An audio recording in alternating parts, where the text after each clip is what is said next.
You're tuned in to Shake, Rattle, and Goal, the official podcast of your Springfield Thunderbirds. Wagner in front, Dubé scores! Dylan Dubé! Hosted by Matt Baker and Steve Forney. A show that's everything Springfield hockey, with interviews including players, coaches, and staff. The Springfield Indians repeat as the Calder Cup champions. Listen to this podcast on all major streaming platforms and wherever you download podcasts. In his first year at the helm, Kevin McDonald and Drew Bannister have the Teamers in the Calder Cup Finals. Watch the podcast on the official Shake, Rattle, and Goal YouTube page at SRG Podcast. And now, here are your hosts, Matt Baker and Steve Forney. And this episode number 30, Georgi Romanov of Season 3 of the Shake, Rattle, and Goal podcast is proudly brought to you by our friends at Landscaping That Fits, FITZ.com, by our friends at the TDS Center for Communication and Social Learning in Amherst. You can hit them up at tdsspeech.com, and by MassCon United Training Center in Agawam, MCUTrainingCenter.com. Alongside Matt Baker, I'm Steve Forney. Matt, how are we feeling? Doing well, and a very happy Mother's Day to all the mothers out there listening. All you hockey moms and SRG podcast moms, we appreciate you and thank you for listening. We are recording on Mother's Day, Sunday night. I've got a late lacrosse game Monday, so there would be no way for us to get you this episode before Game 1 of the divisional finals. So here we are. And we do have the game to recap, which, again, I feel like I say it every week, was by far my favorite game, maybe ever. I was talking about, I think in all my years, that's the first time I got at home handshake line after a win. In all my years, that was the first. So that was a really special moment to soak that all in. What a game it was. I assume, Matt, we want to start here with the goaltending and just how insanely good number 30 has been the last month. It's insane. Yeah, it really, and I talked about this last week, right? Listen, I think anybody, I'll just speak for myself. I won't speak for anybody else. I'm just shocked. And it's not that I didn't think Romanov was a good goaltender. I actually thought he played well, but for how little he played under Steve Ott, this is what's exciting for me as a fan is like, look, we've seen this before where goaltenders just play on their heads and play out of their minds, and the team goes as far as that hot goaltending will take them. And that is where we're at right now.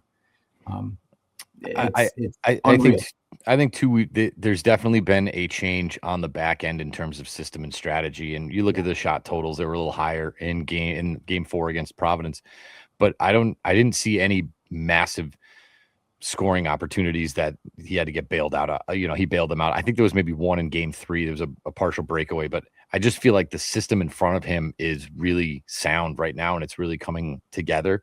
And I think that's making Georgie's job a lot easier too. Yeah. Plus, like you said, he's absolutely feeling it right now. So yeah, I think what we've seen and what we're going to continue to see is that you just ride Romanov until the wheels fall off. 100%. And you got to hope that if necessary, hopefully not, but hopefully if necessary, Zarenko and Cranley are ready to go. Which I don't know why they wouldn't be. So this is an exciting team. It's an exciting time. Mm-hmm. I was ironically all dressed up for the game. And a guy with a Wolfpack sweatshirt in a gas station came up to me and said, "Oh, you're going to win tonight." I said, "Why?" He goes, "Because Providence does this every year. Every year we did it to them last year. They blow doors and then they get to the playoffs and fall apart." And they kind of did. And so we are going to break that down a little bit too. Particularly, look, I've seen now the video of that last goal 100 times. Every time it comes up on the Dylan Dubé goal, every time it comes up on social media, I sit there and I watch it beginning to end because it was awesome. And I do want to touch a little bit on that too. One thing that I need everybody to keep in mind, and I hope that I trust Steve Ott. That was probably one of the biggest victories in the history of the franchise. They've obviously talked about how it was record breaking and no one's ever come from this many points back and blah, blah, blah, and this whole thing. It's not over. It just because you beat Providence doesn't make it over. And even the post-game locker room video with Sivat, he says something along the lines of, you slayed the dragon. Yeah. I know, but you still got more hockey to play. We didn't win anything. We won a series. So if it's time to start taking this seriously, as in like we could legitimately go, I think from what I saw, this team can compete with literally anyone. Mhm. There's a chance Providence might be the best team that they play unless they get the Grand Rapids. And if that's the case, then you're in the Calder Cup finals and anything can happen. This team, the bar has been raised. The line has moved as to my expectations for this team. And I don't see any reason why they can't end up in the Calder Cup finals. So this is not over. And, everybody talking about, they beat Providence. Great.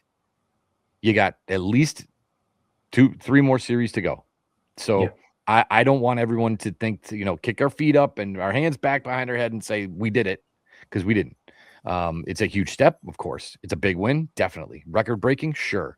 But if we're gonna, my goalposts have moved, and I need people to remember that we still got to go out and beat it. The team's only going to get better. So now you got to go out and beat Wilkes-Barre, and again, you got to win at least one of them on the road. Yep. Yeah. So I'm gonna let me talk a little bit about it, and then I'm gonna ask a question for you. Sure. And as also a Boston Bruins fan, I'm curious to your insight on this. So you touched upon it. This, and you're right. Nothing has been won yet. There will be no banner hung in the Thunderdome after winning the divisional semifinals round. Right? There's no banner being, but none of this is coming yet. Which oh, by the way, I hate. I don't like hanging banners unless you win the whole thing. But side note, I'm with you. I think that goes. They can do what they want, and that's fine. History, like I think that goes back to like baseball, and like you win the pennant, and like it Right. truly was 2 leagues, so it's easy for teams, and it is. I'm with you though. Like you didn't. What'd you win? You didn't hoist the cup. There's one goal, right? But there is a trophy won for winning your conference, Sure. and I think historically in sports, because they used to be two leagues that American League, National League. Oh, you won, but anyway, fair point. Anyway, but so nothing has been won yet. But I don't think you can understate. And I said this two weeks ago. Like this is not going to be your typical 1-6 matchup. The Thunderbirds had success against this team. They were not at all intimidated by this team, and they took it to them. This was the first time, I think Ryan pointed this out in the broadcast, there was 38-point differential in the standings from the regular season. That is the most ever in a playoff series upset. So, I would think, and Steve Ott said it, you slayed the dragon.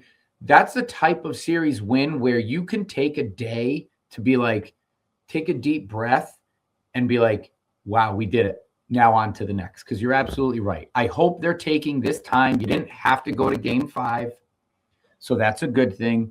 And I hope the team is taking this time to get healthy, because I do think this matchup, and we're gonna talk about the Penguins matchup probably the second half of the show, but this is a tough matchup, and it is going to be all hands on deck, and it is going to be hard.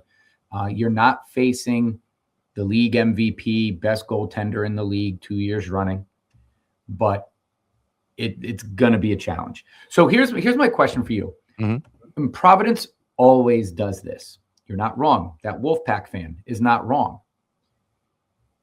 You talk about this all the time, where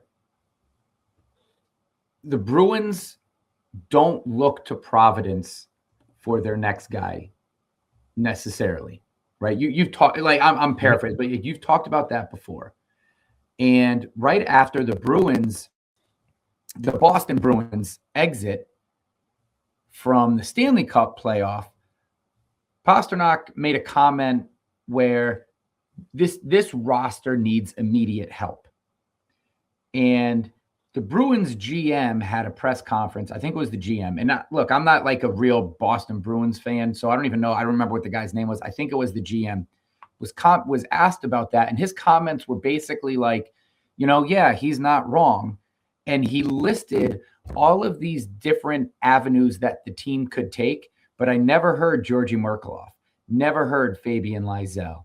Never heard Patra. Never heard, like, it was all Frederick about, Brunet. Yeah. yeah, it was about, yeah, Hagens might be there. He mentioned Hagens, but it was all about the draft and potential trades. Maybe, and he literally was like, hey, if we can't find the guy we need in the draft, maybe we look to trade because, yes, this roster needs immediate help. I wonder if a lot of guys in the AHL, they use the AHL playoffs as that springboard up to the next league. You see it all the time. Teams that have massive successful runs, their roster doesn't get depleted, but those fringe guys, let's look at the Thunderbirds, McEachern, Calle Rosen, Nathan Walker, Nikita Alexandrov, Toropchenko. You make that Calder Cup run, you get a year in the NHL. McEachern had a year. Rosen had his year with the Blues. Nathan Walker had his year, he came back down, and then he went back up. Players use that. Josh Levo, use those, the goaltending. Tyler right? Tucker. Yep. Tyler Tucker, right? Charlie Lindgren. You use these long runs to become a third, fourth line guy in the NHL, and it's sort of like you've earned it. If you are a Providence Bruin and you feel like you are in a dead end, I don't know. I'm always fascinated with the psychology of sport, and I can't help but wonder, and I want your opinion on it. Do you think the Providence Bruins feeling like if I go that extra, if I get to 11th or 12th gear, what's the point? Bruins don't want anything to do with me anyway. Where you've got some Thunderbirds right now, Kaskamaki, Stenberg, all these young guys are like, man, I have to find my 11th, 12th gear because I want to get into the league next year. I'm close. I'm on that fringe. If we have a successful, lengthy run, that could be my springboard into the NHL. I don't know. Your thoughts on that? Well, yeah, and I think there's the irony is that there's some sort of a disconnect between the Providence Bruins and the Boston Bruins, and the irony is that they're like 4 exits away from each other on what is it, I-95? I mean, they're like right there. Yeah, and I think you can kind of tell. I think you can tell the teams that really support and connect to their AHL team, good or bad, right or wrong, right? I mean, you've seen it with Washington and Hershey. You've seen it with Lehigh Valley and Philly. I mean, here, like, to me, it's a massive statement that ESPN 101 radio in St. Louis is taking Ryan Smith's and these broadcasts. That means the people there believe in us and they're invested in us and they're invested in this team. They're invested in these players. And I think that's a result of looking at their roster and seeing Jake Neighbors and Matt Kessel and Joel Hofer and right and all those guys that you mentioned, right? And there is a lot of draft capital here, which helps too. Like if I'm a St. Louis fan, I want to know what's going on with whether it's you didn't draft Zach Dean, but whether it's Dean or Akil Thomas or Kaskamaki, all those guys you mentioned. So the interest level is there. But again, I think it's the support and like sort of what you were saying. If I'm Kaskamaki, I'm looking at it and I'm saying, look at what Jake Neighbors is doing. Yeah. If I do what I'm supposed to do down here, I will be the next Jake Neighbors and I'll get up there, And so I do think that there's some sort of a disconnect between those two franchises, Providence and Boston, and I don't at all see that disconnect here. And I think you're right. I think if you're, Patra maybe, but I mean, John Farinacci, like that guy could play in the NHL sometime. It's not going to be here, but I mean, look at, they bring in Jonathan Aspero, the Bruins do, who's a lifetime AHLer, give him a contract and tell him he's going to stay. Well, how do you think Frederick Brunet feels about that? Yeah. Like you signed Tanner Janot to this big deal. Well, how do you think some of these guys in Providence feel? And there was some of that. I've complained of like, why is St. Louis bringing in Alex Texier? Like, why are you bringing in Brandon Saad? Like, why are you you have these guys, right? Remember we were doing the podcast with the St. Louis guys last year and he's like, well, I don't know. The third center is going to, I'm like, your third line center is Dalibor Dvorsky. Don't go out and sign somebody. You got Dalibor Dvorsky. He's your third line center next year. Yeah. So I think they're starting to come around on that theory. And I don't think that is happening with Boston and Providence. And if I'm Lysell, I go back to Sweden. I mean, really, like, and I, from what I gather, from what I've heard, I haven't double checked it, but I guess a lot of the Providence contracts are up. There's going to be a lot of guys that are either restricted free agents or unrestricted free agents. That group is going to have a pretty big overhaul. And I don't know. I mean, if I'm Michael DiPietro, right? I'm not looking at, same way Koskamaki looks at Neighbors. DiPietro probably looks at Brandon Bussey and says, it doesn't matter how good I play here. They're not going to call me up. I'm stuck behind Jeremy Swayman and, Corpusalo, who they should have never got in the first place. So I guess I'll go play for the Seattle Kraken. Dan Vladar, another one, a great goalie in Providence, an NHL goalie. Boom, they ship him off to Calgary or wherever. So it's amazing how many good former Providence Bruins players are playing in the NHL, not in Boston. Yeah, it's staggering. They have Justin Brazeau. I mean, you can go up and down the list. So yes, I think there's some sort of a disconnect, a problem between the Providence and Boston, and I see that in the media. The Boston media doesn't care about the Providence Bruins at all. They don't have except for B&G and Mark Allred. I give them, but I'm talking about the radio stations, Nesson. I mean, Nesson used to show Providence. Well, before it was on Nesson, it was on like UPN 38, whatever channel it was. You could watch Providence Bruins games on there in like the 90s. It's 2026, and I got to pay $40 and whatever it is for Flow Hockey in order to watch Providence Bruins games. Boston fans aren't doing that. So I think there's a pretty big disconnect between that franchise, and it's something that if they don't address, then their prospects are going to suffer, and quite frankly, the Providence Bruins could suffer from that. Yeah. My other question for you regarding Game 4, at ice level, your take on the officiating in Game 4. The Game 3 officiating has been well documented. We don't have to talk about that anymore. Officiating in Game 4. So I'll be honest with you, I wasn't really paying too much attention to it. I would rather the game get under officiated than over officiated, and I thought that they let a lot of stuff go. And so that to me is how I'd rather. I mean, by overtime, if you're blowing the whistle, man, it's like, come on. Yeah. So I thought it was definitely better than in Game 3. But I do not feel like I'm walking away going, the refs had much of an impact in that game. I really don't think they did. How it should be. Yeah. And that's, I would agree. Sorry, but it's funny because the last 1-0 game I remember was Boston against Tampa Bay in the playoffs. I think that was in 2011 when they went on the run. It was 0-0 going to overtime, and there were no penalties. Yeah. Like, boom, that's hockey. That's how it's supposed to. I think it was Game 7 too. It's like, that's how it's supposed to be. So, yeah. No, I as a fan, I didn't think it was too choppy. I hate it when two things bother me: when the game never seems to get into a flow because everything is getting whistled, or when the refs are just letting too much of the hand washing, too much of the chippiness. They're not dropping the puck on time, which is causing guys to be stir crazy in the circle. And then you could just see it. It becomes too much, too much theater. Those are, and I thought Game 4 was right down the middle. I'm with you. I thought, the calls that were made were calls that should be made. I thought they did a nice job controlling emotions after the whistle. They let the players play, and I thought they did a nice job. And I thought the players on both sides, for the most part, were disciplined. Like, I didn't see a lot of the super cheap, chippy stuff either. So if they're going to take the game seriously in that department, then as the ref, I'm certainly not blowing the whistle on ticky tack stuff. So, I thought it was pretty good all around for sure.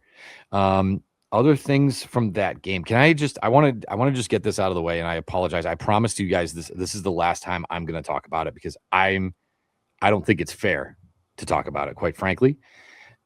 The Providence fans on social media, where boy oh boy were they floating their feathers before this series started. And I had a lot of people hating on Springfield, hating on me, hating on our team, hating on our franchise, hating on Ryan Smith, hating on poor Kevin Johnson, like he's done anything wrong. And when I respond, their comeback to me is always, well, you're talking about a franchise bringing in Milan Lucic, Logan Mailloux, and Dylan Dubé, you bunch of dirtbags.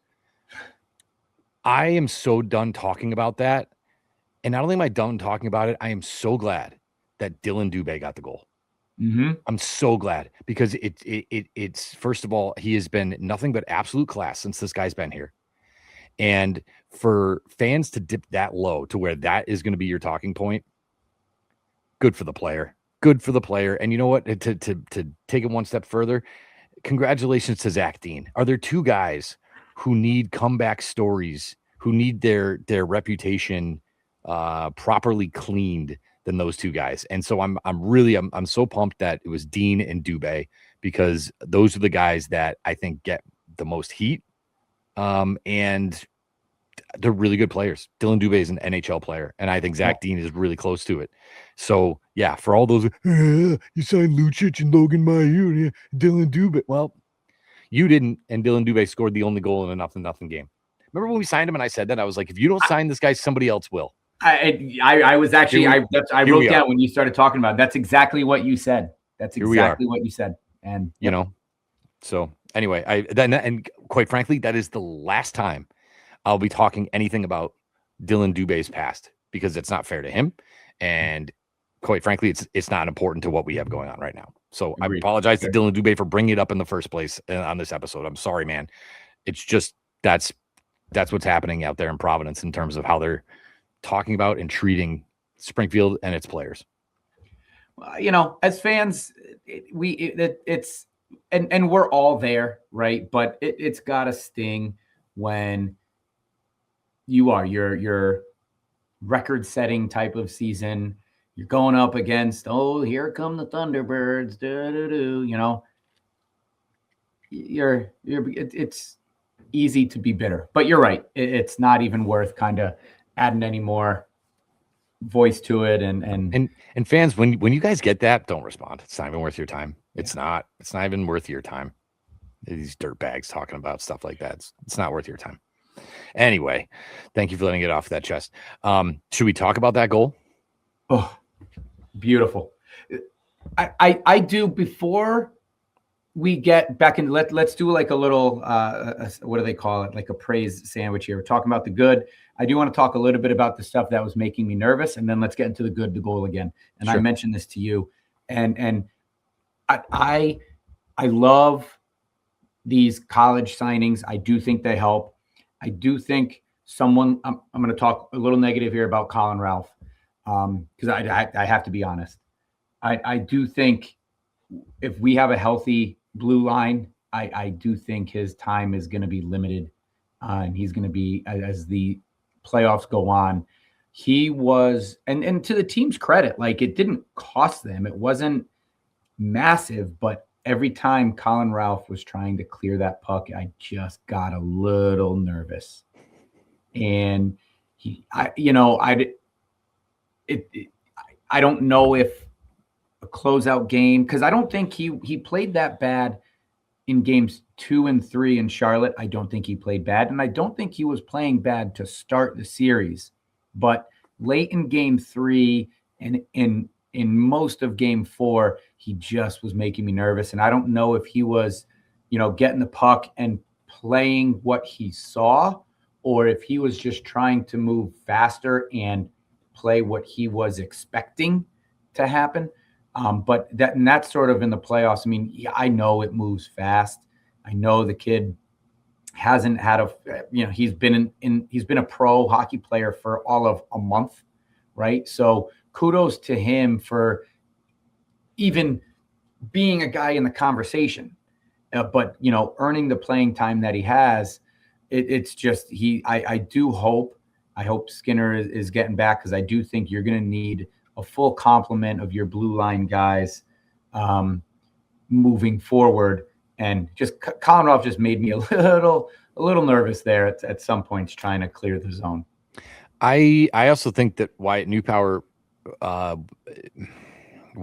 is either really good, or I sort of have those same feelings about him that you have about Colin Ralph. I will say, though,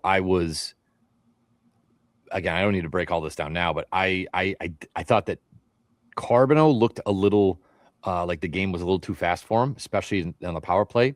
But Jiricek wow, dude, wow, this kid He was came ready, I in. think. He was so ready. It's not even funny. And so those are the kind of things if you're like, okay, well, it's got to be Yurichek or Ralph, and Ralph's been here longer and Ralph is older. But I go Yurichek 10 times out of 10, and that's no disrespect to Ralph. I just think that Yurichek had that. Again, it's been one game, but that one game was impressive. It was really, really impressive. I loved what I saw from Adam Yurichek. So, yeah, when you talk about guys, who's going to sit when we're healthy, it's going to be tough for Yurichek. And again, a guy like Marc-Andre Gaudette's been grinding all year. Wyatt Newpower got here and you invested in him with the trade of the captain. They're going to have some decisions to make, especially on the back end, because you can only dress 6 of them. So it'd be interesting to see how that all shakes out. But anyway, the rest of your praise sandwich? Okay, the goal. It was just a beautiful play. And it starts with Marc-Andre Gaudette. And I'm the same as you. Every time it comes down on my feed, or every time I come across it scrolling on social media or something, I watch it and I love all the different angles. And quite frankly, I know DiPietro he had no chance. He had no shot. I think he did overplay. I think it was Wagner a little bit, but the defense totally bit on Stenberg. Now, we have talked, I think on air too, not just on private text messaging, like, man, we would love to see more from Otto Stenberg. And a lot of times, Otto Stenberg is not going to be mentioned in this game-winning goal, other than I think he got the secondary assist. But after Marc-Andre Gaudette gets it to Stenberg right on the blue line, right against the boards, and he throws that to the middle to Wagner, Stenberg's play to skate right across the face of that defender held, and I don't know who that Providence defender was. Max Warner. It was Max Warner. Thank you. Held him, and he totally bit on Stenberg. And so Dubé he literally was left all alone. He got behind the defense there. He overlapped, and Wagner put it right on his tape. DiPietro didn't have a shot. And that just was a beautiful, I have no idea if it was drawn up that way, if it was well designed. I know these guys play a lot of hockey, but that's where hockey is just fluid, and you got to win your battles. But what a good play by Stenberg to stay up high and come across the face of that defender, because I think that is what actually held the defender up instead of, skating backwards to Mark Dubé there.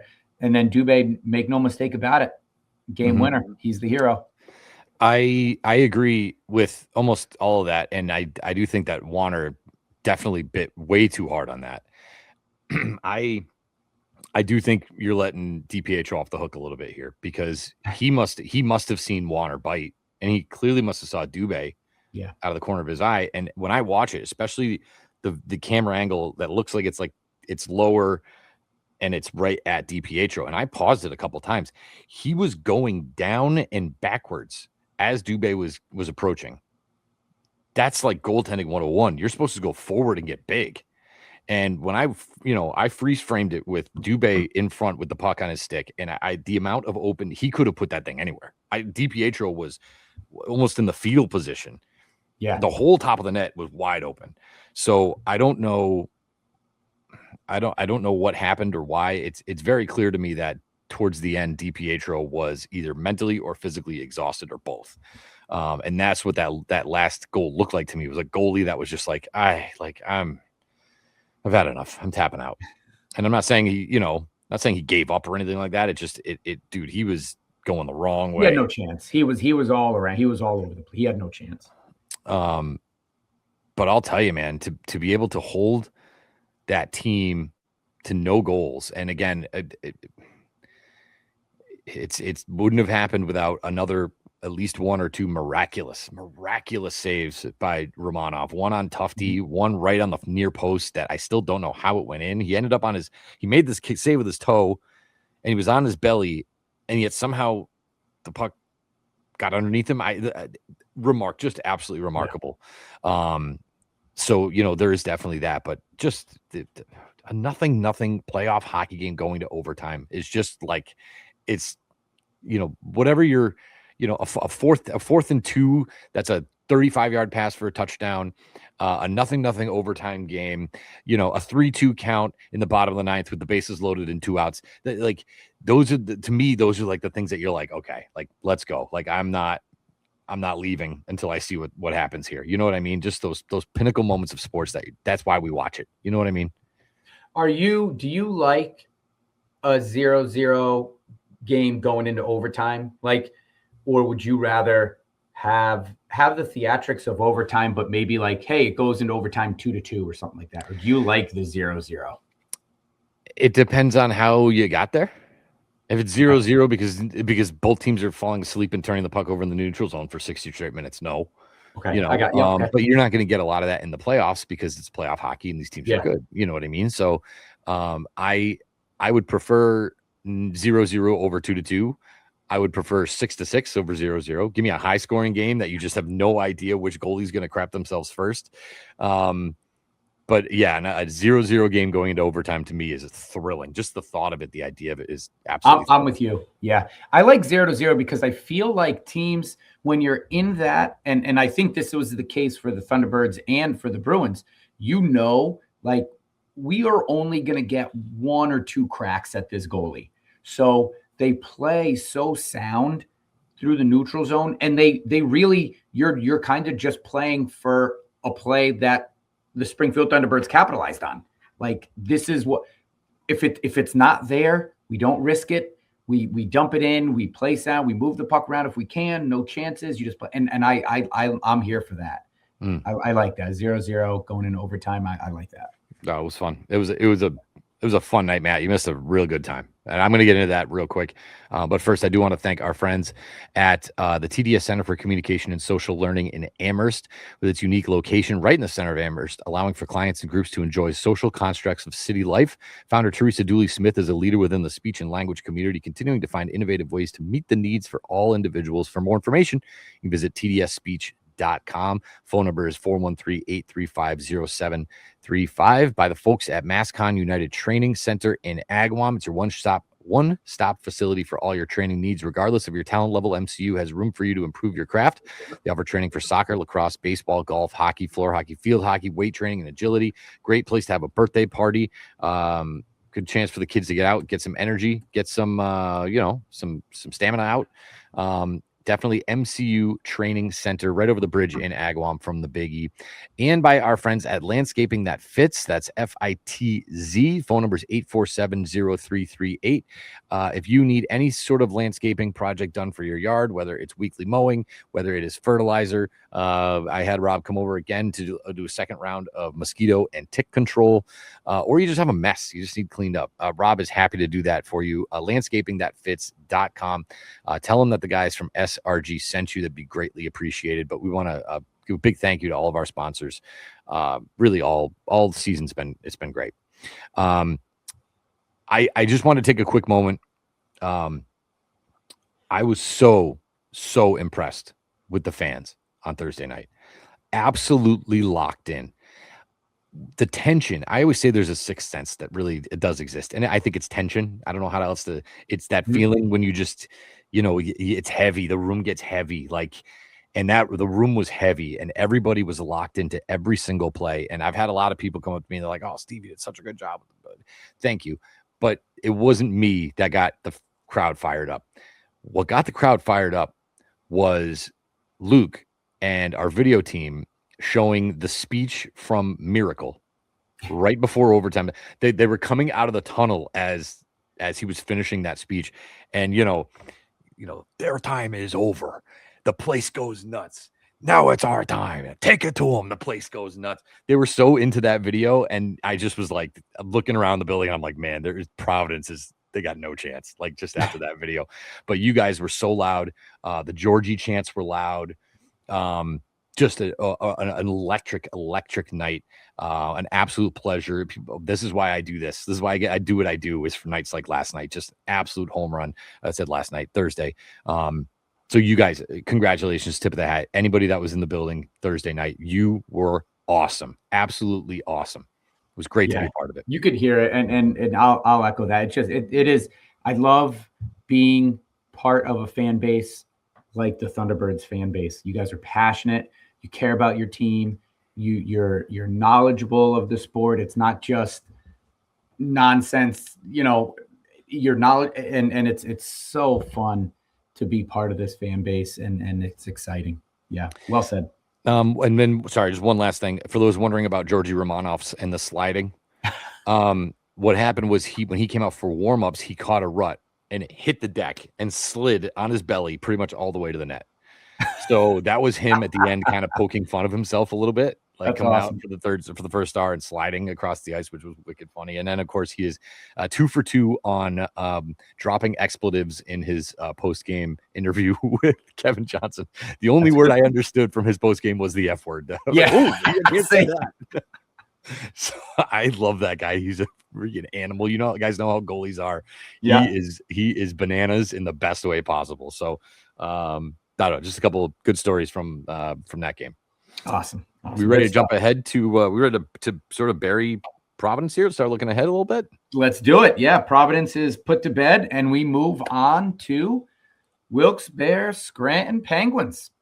All right, I'll just here's my initial take. We only played them 4 times in the regular season, which is sad. It's unfortunate. We went 1-3 against them, and I went through all of, because I'm like, all right, well, what did it look like? I can't remember what a game looked like in November. They played their first game November 15th when the team was just awful at Wilkes-Barre Scranton. And they lost 1-3. If I'm not mistaken, I believe that was a game. Kessie and Amama had a fight, and Kessie got annihilated, and it was not very competitive. The score was 1-3, but from what I remember, it was not a very competitive kind of game. They did not play again until January 19th. No, I'm not talking about a team from the West. I'm talking about a team in our own division, folks. January 19th in Springfield, 2-3 loss. Then they play again a month later, February 18th. It's a big loss, 2-7. Oof. And then they play at Wilkes-Barre Scranton, March 4th, and win 5-4. Who was that starting goalie, you ask? Georgi Romanov. Is that the only one he started? I believe so. I could be wrong on that, but in my quick lookings on, I believe so. So here's my take on it.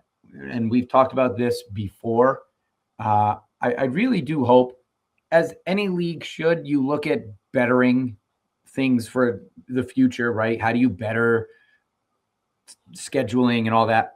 And with Bridgeport leaving, maybe it happens more naturally, but maybe some more competition within the division. That the fact that they only played the Penguins 4 times, you played the Wild 4 times, you played Utica 4 times, make sense to me. So there isn't a lot that we can really take from this regular season back and forth.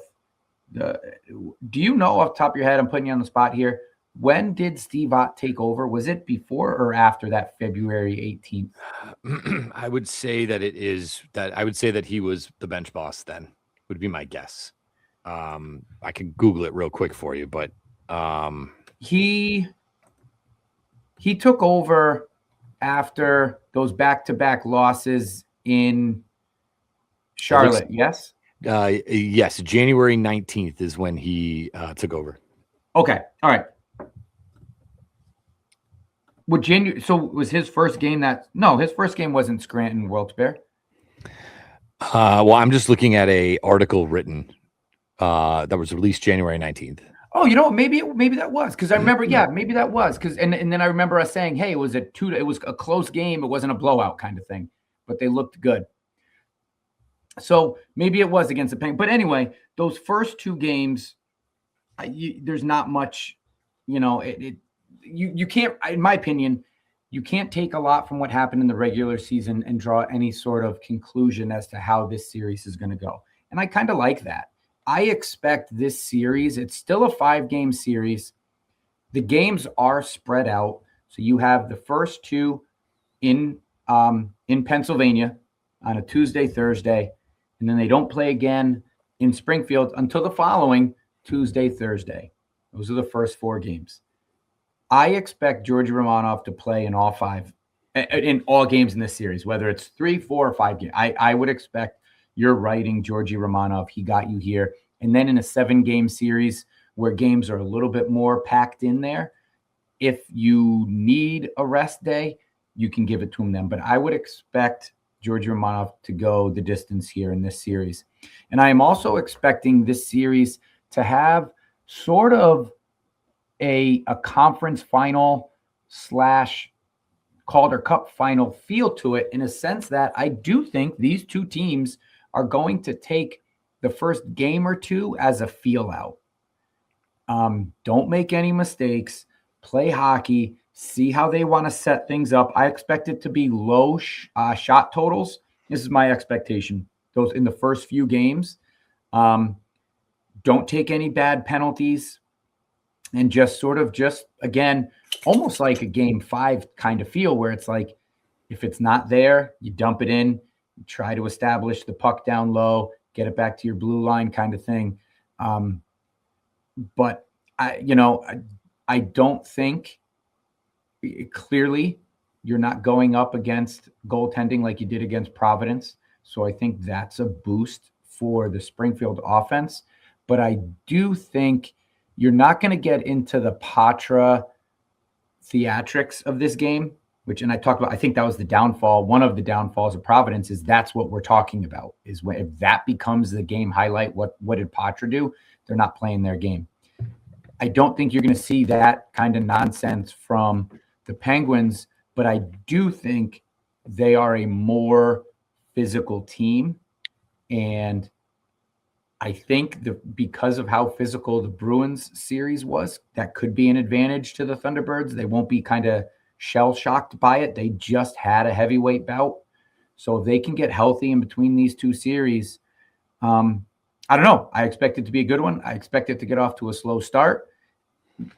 2 good goaltenders, and I expect it to be a physical game, physical series.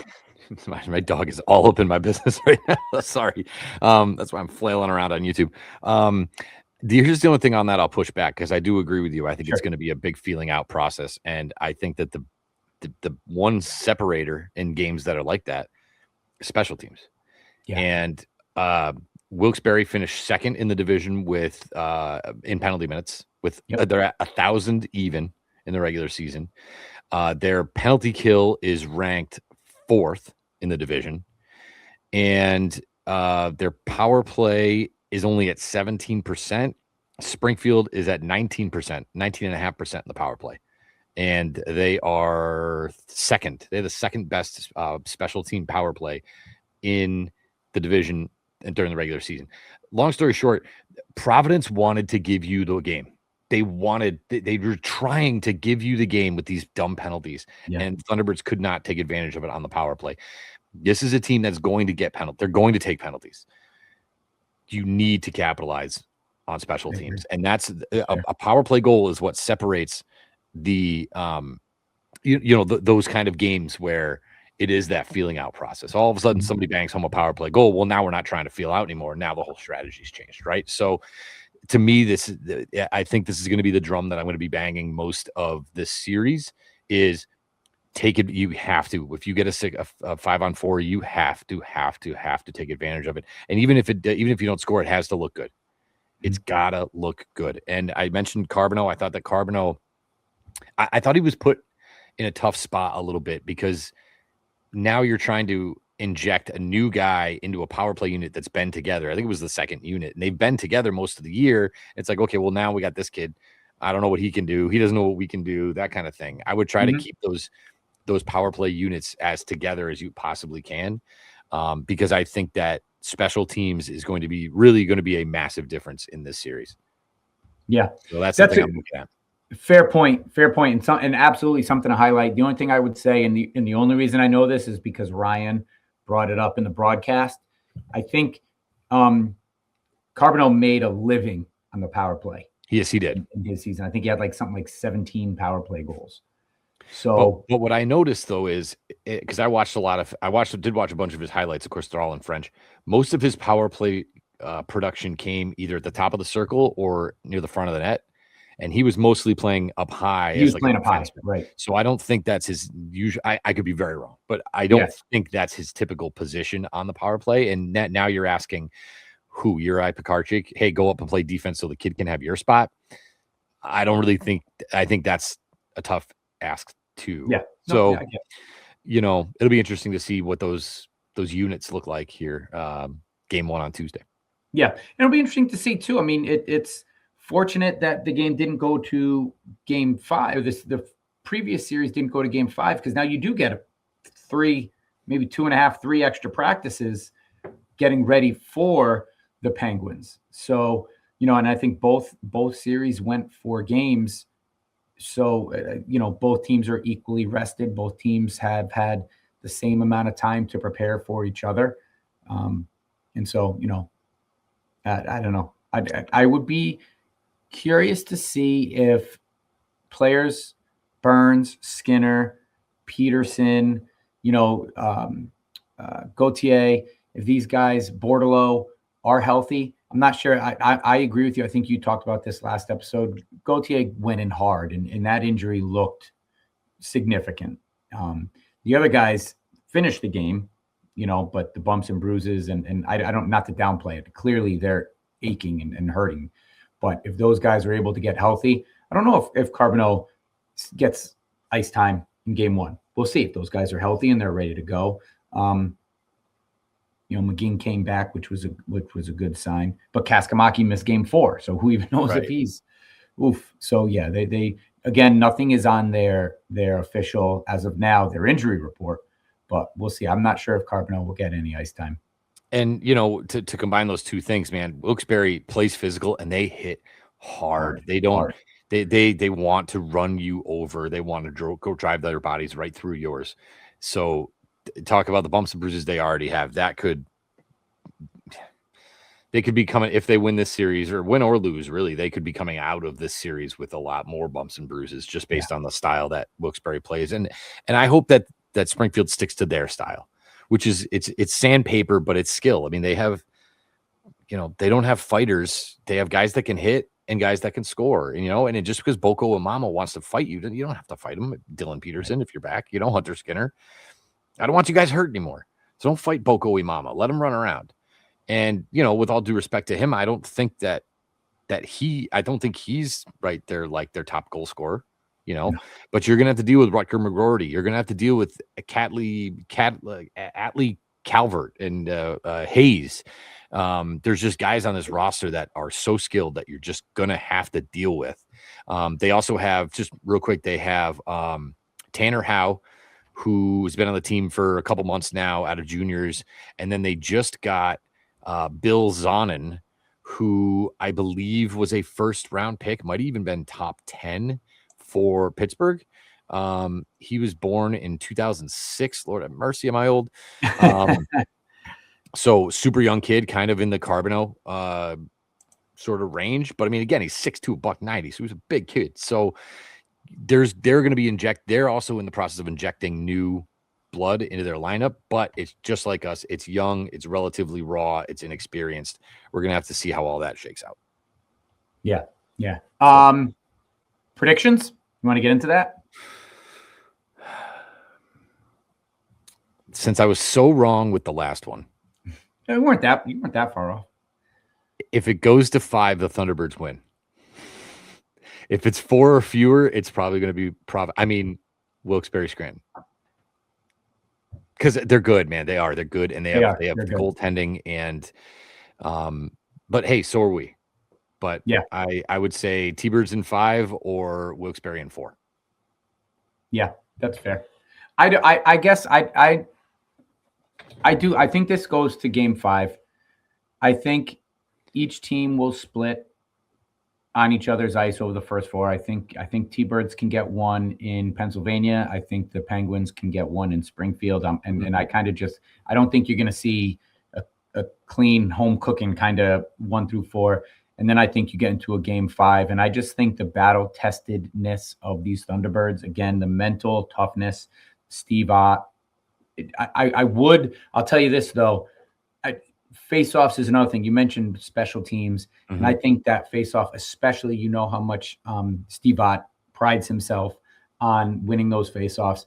I do think that is an area where the Thunderbirds need to improve upon. Agreed. They're lucky that the Bruins weren't able to capitalize on some of those on their offensive zone wins, because it seemed like almost every important faceoff was going the way of the Bruins. So I think that's an element that the Thunderbirds need to improve on in this series. Let's highlight special teams and the circle, that faceoff dot. But I like the T-Birds here in 5. That's what I'm going to stick with. I like it. But real quick on the faceoffs thing, like you said, how many faceoffs did the Thunderbirds have in the offensive zone on the power play that they lost? Boom, the puck's cleared out, and now you got, compared to winning a draw on the offensive zone on the power play, and boom, you're already right into it. Now we're not worried about slingshotting, and we're not worried about the neutrals. You're already there. So definitely faceoffs.